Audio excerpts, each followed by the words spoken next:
আসসালামু আলাইকুম ফ্রেন্ডস, সবাই কেমন আছো?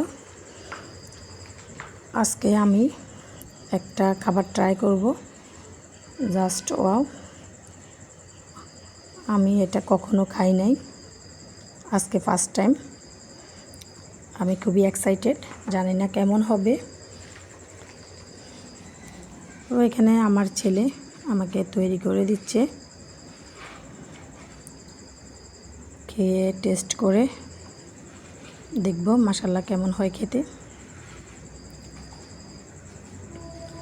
আসলে যে জিনিসটা খাওয়া হয় নাই, ইচ্ছে করে খাওয়া হয় নাই, কেমন কেমন লাগবে সেই জন্য কখনো খাইনি। তো আজকে আমার হাজব্যান্ড ভালোবেসে নিয়ে আসছে, এখন আমার ছেলে তৈরি করে দিচ্ছে আম্মুকে।